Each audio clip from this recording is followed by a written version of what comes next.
Abigail Adams was born on November 11th of 1744 in Weymouth, Massachusetts. She was the wife of John Adams, the second president of the U.S. She was also the mother of John Quincy Adams, the sixth president of the U.S. until Martha Bush in 2000. She had been the only first lady to be the mother and wife of two U.S. presidents.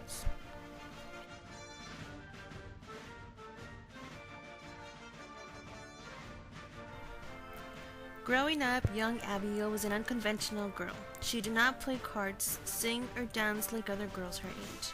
She mostly spent her time reading and corresponding with family and friends. Girls at that time were lacking a formal education, but Abigail was intelligent and was well-read and outspoken.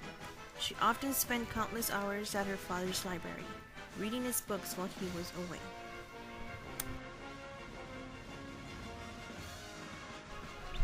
Although she was lacking any formal education, she was a great advocate for equal education for girls and boys in public schools. She was taught to read and write at home and had great interest in classics, theology, Shakespeare, ancient history, government, and law. Her perseverance in girls receiving an education was admirable. One could say that women's rights was initiated by Abigail.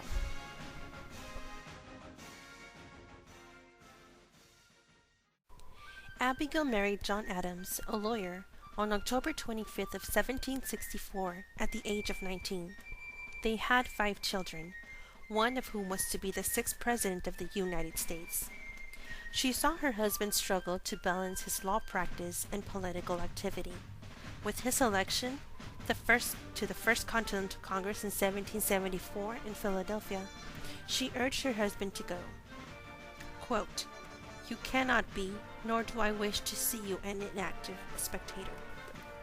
Since her husband was gone, she assumed the role of head household. She educated her children, hired farmhands, and dealt with inflation the best way she could to avoid debt. She supplemented the farm income with small items that her husband had given her.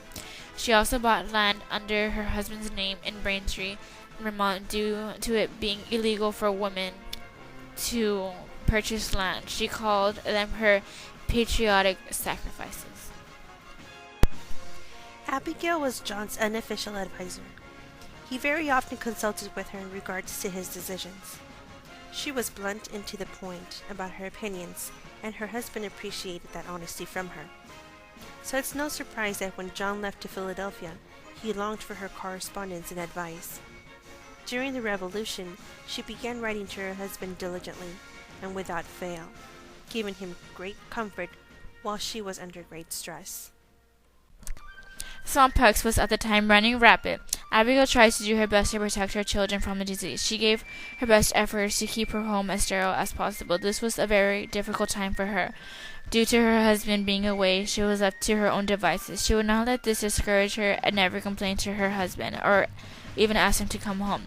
She knew that he was serving his country and his country needed him more.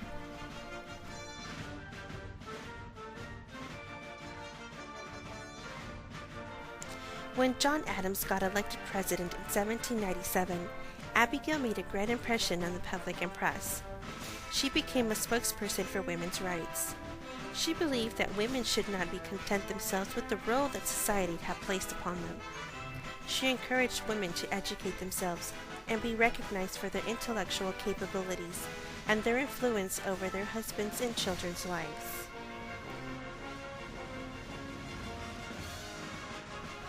Miss Adams took every opportunity to speak on political issues. She forewarned her husband that if women were not taken into account in the administration, they would one day rise up and overthrow the government. She also became a strong advocate to the emancipation of African American slaves.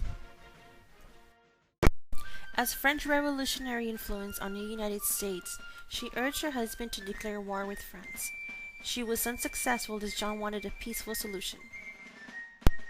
In 1800, John Adams lost the re-election, and him and Abigail retired to Quincy for 17 years. They enjoyed their companionship that they had been denied in the beginning of their marriage, due to their duties to their country. She is recognized in American history as an intelligent and broad-minded woman who was ahead of her time. She practiced what she learned as a child, the duty of the fortunate to help those who are less fortunate.